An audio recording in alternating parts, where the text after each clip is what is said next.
अस्सलाम वालेकुम, मैं हूं अब्दुल रहमान। आप देख रहे हैं मेरा यूट्यूब चैनल। आज की वीडियो के अंदर हम बात करेंगे एक ऐसे फाइटर जेट के बारे में जिसको पाकिस्तान 3-4 दहाइयों से इस्तेमाल कर रहा है और जिसका पाकिस्तान के साथ रिश्ता जो है वो काफ़ी ज़्यादा पुराना है।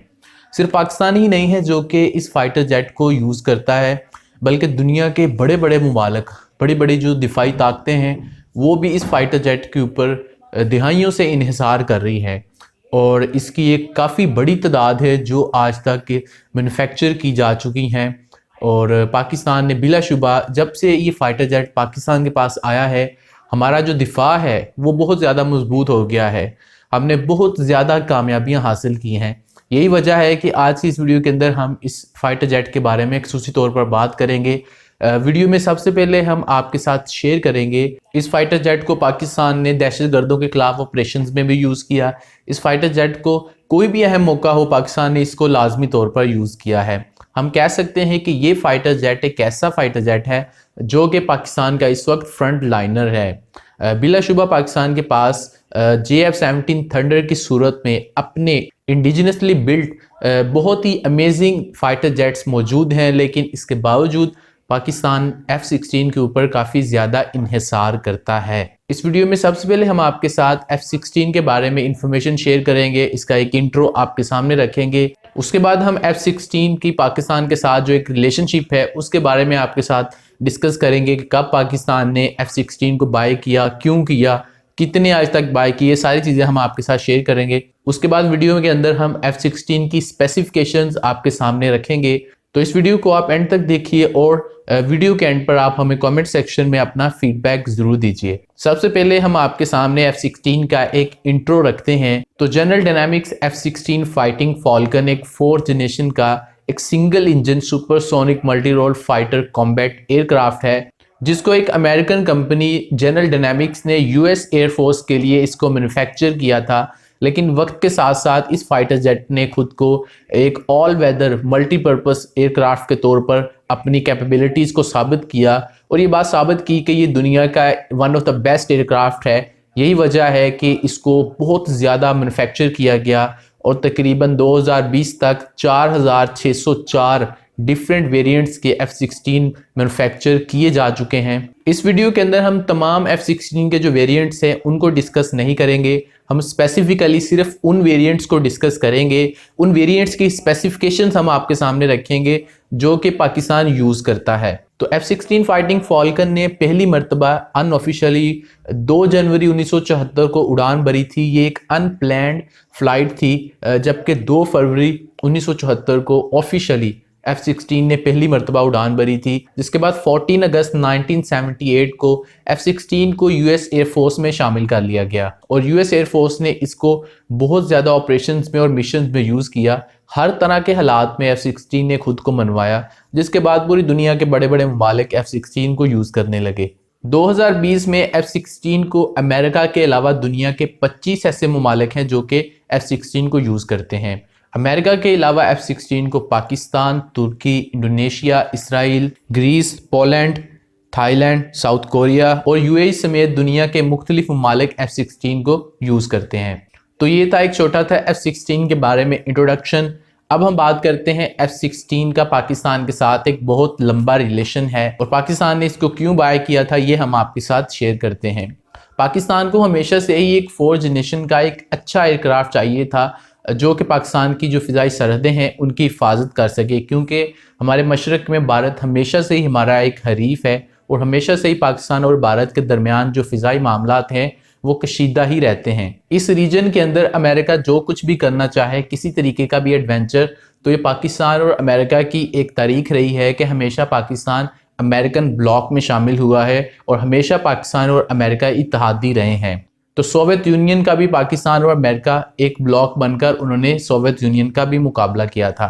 उस दौर में पाकिस्तान और अमेरिका के दरमियान एक फाइटर जेट के लिए बातचीत का आगाज़ हुआ और 1983 में पहली मरतबा पाकिस्तान को F-16 रिसीव हुए थे। सरगोदा एयरबेस के ऊपर पहली मरतबा F-16 ने लैंडिंग की थी। पहली खेप में पाकिस्तान को 40 F-16 मिलने थे, उसके बाद दूसरी खेप में 71 F-16 पाकिस्तान को ये एक्सपेक्ट किया जा रहा था कि मिलेंगे। उन F-16 में से 28 ऐसे फाइटर जेट्स थे जो कि पाकिस्तान को मिल तो गए, लेकिन उनकी जो डिलीवरी थी उसमें काफ़ी ज़्यादा डिले हो गया। 1983 में जो पाकिस्तान को F-16 मिले थे, उस मुआहदे को पीस गेट 1 का नाम दिया जाता है, और उस मुआहदे के तहत पाकिस्तान को इनिशियली 6 F-16 दिए गए थे। जैसा कि हमने वीडियो में पहले कहा कि पाकिस्तान को इनिशियली 40 फाइटर जेट्स की खेप मिलनी थी, जिसमें से इनिशियली 6 फाइटर जेट्स पाकिस्तान को 1983 में मिल गए, यानी कि 34 फाइटर जेट्स पाकिस्तान के अभी भी रिमेनिंग थे। ये वो 34 फाइटर जेट्स थे जिसके बाद इनको पीस गेट 2 के तहत पाकिस्तान को 34 फाइटर जेट्स मजीद दिए गए। इस डील के बाद पाकिस्तान ने अमेरिका के साथ कुछ और फाइटर जेट्स की दोबारा से एक डील करना चाहिए, जिसको पीस गेट 3 का नाम दिया जाता है, और इसके तहत पाकिस्तान और अमेरिका के अंदर ये डील हुई कि अमेरिका पाकिस्तान को 11 F-16 लेटेस्ट उस वक्त के जो F-16 थे वो पाकिस्तान को देगा। ये 11 मजीद F-16 अमेरिका से जो डील थी, ये भी F-16 A और B थे। ये 11 F-16 ब्लॉक 15 OCU मॉडल्स थे। OCU मॉडल्स का मतलब ऑपरेशनल कैपेबिलिटी अपग्रेडेड मॉडल्स थे। ये ऐसे फाइटर जेट्स थे जिनमें जो रेडार सिस्टम है वो बहुत ज़्यादा अपडेटेड था, और दूसरी भी बहुत सारी इनके अंदर अपग्रेड्स थी। ये ऐसे फाइटर जेट्स थे जो कि पाकिस्तान जिनको लेने के लिए बहुत ज़्यादा पाकिस्तान की उम्मीदें थी और ख्वाहिश भी थी, लेकिन ऐसा हुआ कि ये फाइटर जेट्स पाकिस्तान को नहीं मिल सके। ये लेट 90s का दौर था। उस वक्त पाकिस्तान का जो एटमी प्रोग्राम था वो ज़ुबान ज़द-ए-आम था। पाकिस्तान बहुत करीब था कि एटमी धमाके करे। अमेरिका पाकिस्तान के ऊपर मुसलसल दबाव डाल रहा था कि पाकिस्तान अपना न्यूक्लियर प्रोग्राम उसको विड्रॉ करे, पाकिस्तान इसको आगे प्रोसीड ना करे। लेकिन पाकिस्तान ने अमेरिका का या दुनिया की किसी भी ताकत का जो दबाव था उस दबाव में नहीं आए, और अपना जो न्यूक्लियर प्रोग्राम था इसको आगे बढ़ाते रहे। यही वजह थी कि अमेरिका पाकिस्तान से सख्त नाखुश हो गया, और उसके बाद ये जो 11 F-16 थे ये पाकिस्तान को कभी भी नहीं मिल सके। 1998 में पाकिस्तान ने एटमी धमाके किए, तो उस वक्त पाकिस्तान और अमेरिका के जो ताल्लुकात थे वो काफ़ी ज़्यादा कशीदा हो गए। पाकिस्तान के ऊपर सैंक्शंस भी लग गई, और ऐसा लग रहा था कि दोबारा पाकिस्तान को कभी भी अमेरिका से कोई भी F-16 या कोई भी और फाइटर जेट नहीं मिलेगा। उसके बाद वक्त गुजरता रहा, पाकिस्तान और अमेरिका के जो ताल्लुकात थे वो नॉर्मल नहीं हो सके। 2001 में न्यूयॉर्क में एक दिलखराश वाकया पेश आया जिसको हम 9/11 के नाम से याद करते हैं। इस वाकये के बाद अमेरिका ने अफगानिस्तान के अंदर एक फुल स्केल वॉर की तैयारी कर ली, और उस वॉर के अंदर अमेरिका को एक इत्तेहादी की ज़रूरत थी। एक ऐसा इत्तेहादी जिसके पास आर्मी भी हो, जिसके पास कैपेबिलिटी भी हो दुश्मन के खिलाफ लड़ने की, और उसका जो बॉर्डर था वो भी अफगानिस्तान के साथ हो। तो ऐसा एक ही मुल्क था जो कि अमेरिका को असिस्ट कर सकता था और हमेशा से उनका इत्तेहादी था, और वो था पाकिस्तान। अमेरिका ने उस वक्त पाकिस्तान के जो सदर थे, डिक्टेटर थे, जनरल परवेज़ मुशर्रफ को डॉलरों में खरीद लिया, और पाकिस्तान अफगानिस्तान में अमेरिका का इत्तेहादी बन गया। और अफगानिस्तान के अंदर जो वॉर शुरू हुई उसमें पाकिस्तान अमेरिका का इत्तेहादी था। उसके बाद दोबारा से पाकिस्तान और अमेरिका के दरमियान F-16 के हवाले से बातचीत शुरू हुई, और ऐसा लग रहा था कि अब तो अमेरिका पाकिस्तान को F-16 ज़रूर देगा। उसकी वजह ये थी कि अमेरिका ने बाद में इसी शर्त के ऊपर ही पाकिस्तान को F-16 दिए कि ये जो F-16 है ये दहशतगर्दों के खिलाफ कार्रवाइयों में इस्तेमाल किए जाएंगे। उसके बाद 2005 के बाद अमेरिका ने पाकिस्तान को 18 F-16 ब्लॉक 50-52 दिए। एक रिपोर्ट के मुताबिक पाकिस्तान ने पीस गेट 3 और पीस गेट 4 के तहत जो मुआहदे हुए थे उनमें से 14 फाइटर जेट्स अमेरिका से मुख्तलिफ अदवार में हासिल कर लिए, और पाकिस्तान के पास जो F-16 मौजूद थे उनमें से 32 ऐसे F-16 हैं जिनको पाकिस्तान ने मिड लाइफ अपग्रेड कर लिया है। इसके अलावा पाकिस्तान ने जॉर्डन से भी 13 F-16 हासिल किए, और जाहिर है जॉर्डन ने अमेरिका की रजामंदी के बगैर पाकिस्तान को F-16 नहीं दिए। अमेरिका की रजामंदी के बगैर जॉर्डन क्या, दुनिया का कोई भी मुल्क जिनके पास F-16 है वो पाकिस्तान को F-16 का एक पुर्जा भी सेल नहीं कर सकते। उसके बाद पिछले दौरे हुकूमत में, यानी कि नवाज शरीफ साहब के दौरे हुकूमत में ये बात आ रही थी मीडिया में, मेन स्ट्रीम मीडिया और सोशल मीडिया दोनों पे ये खबरें चली कि अमेरिका पाकिस्तान को मज़ीद 12 F-16 देगा, और एक खबर के मुताबिक 6 F-16 पाकिस्तान को मज़ीद मिलेंगे। लेकिन उसके बाद इसके ऊपर भी शायद कोई प्रोग्रेस नहीं हो सकी, और पाकिस्तान को कोई भी F-16 नहीं मिल सका। 2019 तक की जो काउंटिंग है उसके मुताबिक पाकिस्तान के पास 76 F-16 मौजूद हैं, और इस बात की तस्दीक इससे होती है कि 2019 में इंडिया ने एक मिस एडवेंचर किया था बालाकोट एयर स्ट्राइक के नाम से। उस फ्लॉप शो के बाद अगले ही रोज़ 27 फरवरी 2019 को पाकिस्तान ने भरपूर जवाब दिया और पाकिस्तान फिजाइया ने भरपूर जवाब देते हुए भारत के 2 त्यारे मार गिराए। पाकिस्तान के JF-17 थंडर, F-16 और मिराज 2000 को पाकिस्तान ने यूज़ किया डिफरेंट ग्रुप्स की सूरत में, और उसके बाद पाकिस्तान ने 50 सेकंड्स की डॉग फाइट में पाकिस्तान के JF-17 थंडर ने इंडियन MiG-21 और Su-30 एयरक्राफ्ट्स को मार गिराया। जिसके बाद पूरी दुनिया में शर्मिंदगी से बचने के लिए भारत ने एक ड्रामा रचाया, मीडिया के ज़रिए से ये फैलाना शुरू कर दिया कि पाकिस्तान का भी हमने एक F-16 गिराया है, जिसका कुछ सबूत नहीं दिया गया। खुद इंडियन मीडिया इसके ऊपर एक्सपोज हुआ, और उसके बाद ज़्यादा शर्मिंदगी का बायस भारत के लिए उस वक्त बना जब अमेरिकन ऑफिशियल्स पाकिस्तान में मौजूद थे।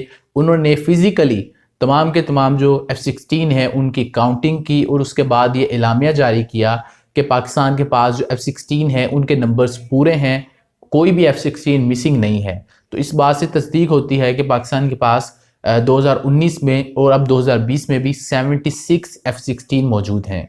अब हम बात करते हैं F-16 की स्पेसिफिकेशंस के मुतालिक। हम आपके सामने F-16 की मेन स्पेसिफिकेशंस रखते हैं ताकि कुछ आइडिया हो सके कि कौन सी ऐसी स्पेसिफिकेशंस है जिस वजह से F-16 दुनिया का एक बेहतरीन फाइटर जेट है। स्टार्ट करते हैं हम F-16 के डिज़ाइन से। तो F-16 की जो लेंथ है वो 49.3 फीट है, जो इसकी हाइट है वो 16 फीट है, और अगर विड की बात करें तो वो 32 फीट है। आप स्क्रीन के ऊपर देख रहे हैं इसका डिज़ाइन बहुत ही शानदार डिज़ाइन है, और दुनिया के जो लेटेस्ट डिज़ाइन है उनमें इसका शुमार होता है। अगर हम F-16 के एम्प्टी वेट की बात करें तो एम्प्टी वेट का मतलब ये होता है कि उस वक्त जब एक एयरक्राफ्ट ग्राउंडेड होता है, उसके ऊपर कोई मिसाइल, कोई वेपन या पेलोड नहीं होता, तो उस वक्त उसका कितना वेट होता है। तो F-16 का जो एम्प्टी वेट है वो 9207 kg है।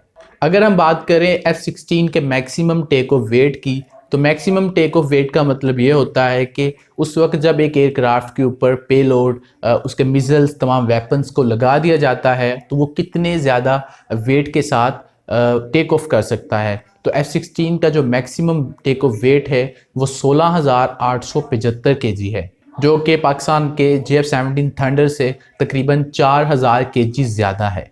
अब हम बात करते हैं F-16 की ROC यानी कि रेट ऑफ क्लाइंब की। तो रेट ऑफ क्लाइंब का मतलब ये होता है कि ऊंचाई पर जाने की जो एक एयरक्राफ्ट की स्पीड होती है, यानी कि वर्टिकल स्पीड, उसको हम रेट ऑफ क्लाइंब कहते हैं। तो F-16 की जो ROC है वो 50,000 फीट्स पर मिनट है। अगर हम इसको मीटर पर सेकंड में देखें तो ये 254 मीटर पर सेकंड इसकी ROC है। अब हम बात करते हैं F-16 की मैक्सिमम स्पीड की।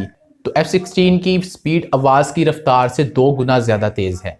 किलोमीटर पर आवर और माइल्स पर आवर में अगर इस स्पीड को हम देखें तो F-16 की किलोमीटर पर आवर में जो मैक्सिमम स्पीड है वो 2414 किलोमीटर पर आवर है। माइल्स पर आवर में इसकी स्पीड 1500 माइल्स पर आवर है। अब हम बात करते हैं F-16 की सर्विस सीलिंग की या मैक्सिमम हाइट की। तो सर्विस सीलिंग का मतलब ये होता है कि वो मैक्सिमम हाइट जहाँ तक एक एयरक्राफ्ट फ्लाई कर सकता है, जा सकता है, उसको हम किसी भी एयरक्राफ्ट की सर्विस सीलिंग बोलते हैं। तो F-16 की जो सर्विस सीलिंग है वो 50,000 फीट है। इसका अगर हम कंपैरिजन करें पाकिस्तान के ही JF-17 थंडर से, तो JF-17 थंडर की मैक्सिमम जो सर्विस सीलिंग है वो 55,000 फीट है। अब हम बात करते हैं F-16 की फेरी रेंज की। तो फेरी रेंज वो मैक्सिमम रेंज होती है जहां तक एक एयरक्राफ्ट फ्लाई कर सकता है, यानी कि टेक ऑफ से लेकर लैंडिंग तक वो एयरक्राफ्ट कितना डिस्टेंस तय कर सकता है, उसको हम उस एयरक्राफ्ट की फेरी रेंज बोलते हैं।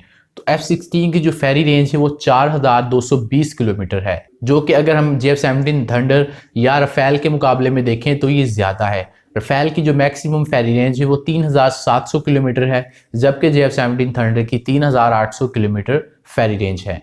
पेलोड कैपेसिटी की बात करें तो F-16 की जो पेलोड कैपेसिटी है वो 7,575 kg है, जिसको अगर हम JF-17 थंडर से देखें तो वो तकरीबन डबल है।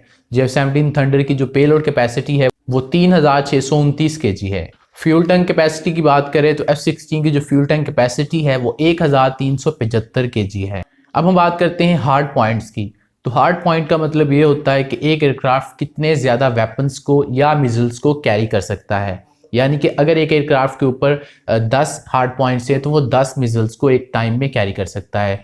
तो जो F-16 के अंदर हार्ड पॉइंट्स है उनकी तादाद 9 है। इसको अगर हम JF-17 थंडर या रफेल की निस्बत देखें तो ये कम है। JF-17 थंडर के अंदर 11 हार्ड पॉइंट्स है, जबकि रफेल के अंदर 14 हार्ड पॉइंट्स हैं। अब हम बात करते हैं कॉम्बैट रेंज की। तो मिलिट्री टर्म्स में कॉम्बैट रेंज का मतलब ये होता है कि एक एयरक्राफ्ट हथियारों में जब बेस से फ्लाई करता है तो वो कितना ज़्यादा फासला तय कर सकता है और बगैर रिफ्यूलिंग के वापस आ सकता है। तो F-16 की जो कॉम्बैट रेंज है वो 860 किलोमीटर है। अगर हम इसको JF-17 थंडर, रफेल और हेल तेजास के साथ कंपेयर करें तो F-16 की जो कॉम्बैट रेंज है वो JF-17 थंडर और रफेल से कम है, जबकि हेल तेजास की जो कि इंडियन एक इंडिजिनसली बिल्ड एयरक्राफ्ट है उससे ज़्यादा है। अब हम बात करते हैं एयरक्राफ्ट की एक बहुत ही अहम या सबसे अहम स्पेसिफिकेशन यानी कि उसके इंजन की। इंजन किसी भी एयरक्राफ्ट का या किसी भी मशीन का पावर हाउस होता है। तो F-16 के अंदर एक बहुत ही पावरफुल इंजन यूज़ किया गया जाता है। F-16 के वो वेरिएंट जो कि पाकिस्तान के पास है उनके अंदर Pratt and Whitney F100 PW229 engine इस्तेमाल किया जाता है। ये इंजन एक बहुत ही पावरफुल इंजन है और 105 किलो न्यूटन का थ्रस्ट पैदा करता है, जबकि F-16 के कुछ यूनिट जिनको मिड लाइफ अपग्रेड किया गया है उनके अंदर जो इंजन यूज़ किया जाता है वो जनरल इलेक्ट्रिक का इंजन यूज़ किया जाता है। और बहुत सारे एयरक्राफ्ट जिनको पाकिस्तान मिड लाइफ अपग्रेड करेगा उनके अंदर भी ये वाला इंजन यूज़ किया जाएगा। उन वेरिएंट्स के अंदर जनरल इलेक्ट्रिक का F110 GE129 इंजन यूज़ किया जाता है। ये प्रैट एंड विटनी के इंजन से ज़्यादा पावरफुल इंजन है। ये 130 किलो न्यूटन का थ्रस्ट पैदा करता है। F110 एक after burning turbo fan jet engine है जो कि F101 इंजन की तरह सेम इंजन कोर को यूज़ करता है। अब हम बात करते हैं एक और अहम स्पेसिफिकेशन की यानी कि F-16 के रेडार सिस्टम की। ये भी एक ऐसी स्पेसिफिकेशन है जिसके बारे में बहुत ज़्यादा कंसर्न किया जाता है और हर मुल्क की कोशिश होती है कि जब वो एयरक्राफ्ट को ख़रीदें या एयरक्राफ्ट को मैन्युफैक्चर करें तो उस एयरक्राफ्ट का जो रेडार सिस्टम है वो बहुत ज़्यादा लेटेस्ट और अपग्रेड हो। तो F-16 के वो वेरिएंट जो कि पाकिस्तान के पास मौजूद है उनके अंदर APG-66 रेडार सिस्टम यूज़ किया जाता है। ये जो रेडार है ये मिड लाइफ अपडेट के करीब है, जबकि फ्यूचर में पाकिस्तान APG-66 रेडार को APG-68 रेडार सिस्टम से अपग्रेड करना चाहता है। APG-66 रेडार की अगर हम बात करें तो ये एक medium range pulse Doppler radar system है जिसकी जो रेंज है वो 150 किलोमीटर्स है। ये एक टाइम में 40 टारगेट्स को डिटेक्ट कर सकता है, जबकि मिड लाइफ अपग्रेड के बाद पाकिस्तान APG-68 के ऊपर जब कन्वर्ट करेगा तो APG-68 एक बहुत ज़्यादा पावरफुल रेडार है जिसकी जो मैक्सिमम रेंज कैपेबिलिटी है वो 296 किलोमीटर्स है यानी कि 184 माइल्स, और ये भी एक टाइम में 40 टारगेट्स को डिटेक्ट करने की कैपेसिटी रखता है। अब हम बात करते हैं F-16 के अंदर यूज़ होने वाले मिज़ल्स की यानी कि वेपन्स की। कोई भी एयरक्राफ्ट मिज़ल्स या वेपन्स के बगैर तो कुछ नहीं होता। एक एयरक्राफ्ट तभी डेडली होता है जब उसके अंदर बहुत ही लेटेस्ट और बहुत ही डेडली वेपन्स को यूज़ किया जाता है। इस वीडियो के अंदर हम स्पेसिफिकली 3 तरह के मिज़ल्स को इसके अंदर हम इंक्लूड करेंगे। तीनों के तीनों एयर टू एयर मिज़ल्स हैं। वैसे तो इन तमाम एयरक्राफ्ट्स में बहुत ज़्यादा मिज़ल्स को यूज़ किया जाता है, उनके लिए तो वीडियो अलग से बनानी पड़ जाएगी, लेकिन हम इस वीडियो के अंदर सिर्फ air to air, long range, medium range और शॉर्ट रेंज को डिस्कस करेंगे। ये एयरक्राफ्ट BVRAM यानी कि beyond visual range air to air missiles को कैरी करने की कैपेबिलिटी रखता है। F-16 के अंदर सबसे पहले अगर हम लॉन्ग रेंज की बात करें तो इसके अंदर AIM-120 AMRAAM मिसाइल को यूज़ किया जाता है। इस मिसाइल की स्पीड आवाज़ की रफ्तार से 4 गुना ज़्यादा तेज़ है। इसको मीडियम रेंज कैपेबिलिटीज़ के लिए भी यूज़ किया जाता है और लॉन्ग रेंज कैपेबिलिटीज़ भी इसके अंदर मौजूद हैं। ये एक active radar homing air to air missile है। अब इस मिसाइल के एक से ज़्यादा वेरिएंट्स हैं जिनके अंदर AIM-120A, 120B, 120C और 120D शामिल हैं। AIM-120A की बात करें तो इसकी जो रेंज है वो 55 से 75 किलोमीटर्स है यानी कि तकरीबन 30 से 40 माइल्स। AIM-120C की बात करें तो इसकी जो रेंज है वो 5 किलोमीटर से 105 किलोमीटर तक इसको यूज़ किया जा सकता है यानी कि 57 माइल्स, यानी कि इसको शॉर्ट रेंज कैपेबिलिटीज़ के लिए भी यूज़ किया जाता है। इसके बाद अगर हम बात करें AIM-120D की तो इसकी जो रेंज है वो 160 से 170 किलोमीटर्स है यानी कि तकरीबन 86 माइल्स। तो ये रेंज एक लॉन्ग रेंज मिसाइल की तरह की है। जो लॉन्ग रेंज मिसाइल इस वक्त बहुत सारे लेटेस्ट एयरक्राफ्ट्स में यूज़ हो रहे हैं उनकी जो मैक्सिमम रेंज है वो भी 150 से 200 किलोमीटर के दरमियान ही है। F-16 के अंदर यूज़ होने वाले एक और मिसाइल की बात करें तो F-16 के अंदर AIM-9 साइड विंडर एक शॉर्ट रेंज मिसाइल है जिसकी जो स्पीड है वो आवाज़ की रफ्तार से 2.5% ज़्यादा तेज़ है। अगर हम इसकी रेंज की बात करें तो ये 0.6 माइल से 22 माइल्स इसकी मैक्सिमम रेंज है यानी कि तकरीबन 1 किलोमीटर से 35 किलोमीटर तक इसकी रेंज है। इसके अलावा शॉर्ट रेंज के अंदर F-16 के अंदर एक मिसाइल IRIS-T यूज़ किया जाता है, जिसकी जो स्पीड है वो आवाज़ की रफ्तार से 3 गुना ज़्यादा तेज़ है। इसकी अगर हम रेंज की बात करें तो इसकी जो मैक्सिमम रेंज है वो 25 किलोमीटर है, यानी कि तकरीबन 18 माइल्स। इनके अलावा F-16 के अंदर पाइथन 4 और पाइथन 5 भी दो शॉर्ट रेंज मिसाइल्स हैं, जिनकी जो रेंज है वो भी तकरीबन 25 किलोमीटर के दरमियान है। अब हम बात करते हैं F-16 की कॉस्ट या प्राइस के बारे में।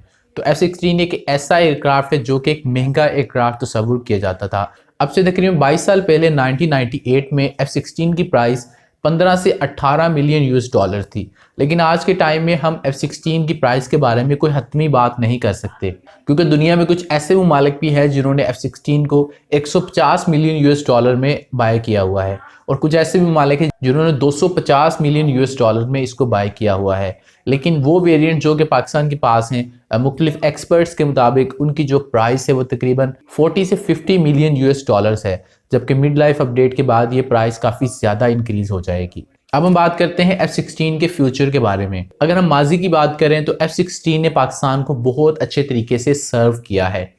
कोई भी मिशन हो, किसी तरह का भी ऑपरेशन हो, पाकिस्तान ने F-16 को यूज़ किया है और F-16 ने पाकिस्तान के लिए रिजल्ट्स प्रोड्यूस किए हैं। लेकिन कोई कितना भी अच्छा एयरक्राफ्ट हो, एक टाइम ऐसा ज़रूर आता है कि वो जो एयरक्राफ्ट होता है वो आउटडेटेड हो जाता है, और F-16 भी तकरीबन 4 दहाइयों से चल रहा है, बल्कि इससे भी ज़्यादा। तो F-16 की जो टाइमिंग है वो ख़त्म हो चुकी है। कोई एयरक्राफ्ट जितना भी अच्छा एयरक्राफ्ट हो, एक टाइम आता है कि बहुत सारे नए एयरक्राफ्ट आ जाते हैं और उस एयरक्राफ्ट की जगह ले लेते हैं। तो इसी तरीके से ही चाहे F-16 एक बहुत ही अमेजिंग एयरक्राफ्ट है, लेकिन F-16 का जो टाइम है वो बहुत ज़्यादा गुजर चुका है। तो तकरीबन F-16 जो है वो आउटडेटेड हो चुके हैं।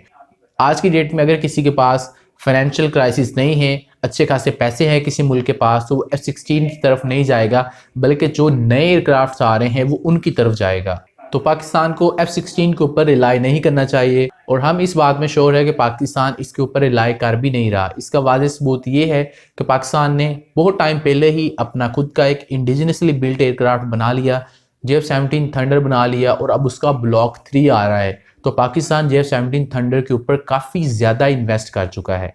तो हमें उम्मीद है आपको आज की हमारी ये काविश पसंद आई होगी। आप हमें कमेंट सेक्शन में अपना फीडबैक दीजिए। आप हमें बताइए कि आपको आज की वीडियो हमारी कैसी लगी। आप हमें कमेंट सेक्शन में ये भी बताइए कि आप और किन एयरक्राफ्ट्स के बारे में रिव्यू देखना चाहते हैं, कंपैरिजन देखना चाहते हैं। इसके अलावा इस चैनल के ऊपर हमने बहुत सारे एयरक्राफ्ट्स की रिव्यूज़ और कंपैरिजन पहले से ही अपलोड किए हुए हैं, तो अगर आपने वो अब तक नहीं देखे तो वो भी चेकआउट कीजिए। इस चैनल के ऊपर JF-17 thunder, Rafale, health Ejaz और F-16 के आपस में एक दूसरे के साथ कंपैरिजन्स पहले से अपलोड हैं। इस वीडियो को लाइक कर दें, शेयर कर दें, और अगर आपने अभी तक हमारे इस चैनल को सब्सक्राइब नहीं किया तो इस चैनल को सब्सक्राइब कर दें और बेल आइकन को भी क्लिक कर दें, क्योंकि हम इस चैनल के ऊपर बहुत सारी ऐसी वीडियोस लेकर आते रहते हैं। तो जब भी हमको नई वीडियो अपलोड करें तो आपको उसका नोटिफिकेशन मिल जाए।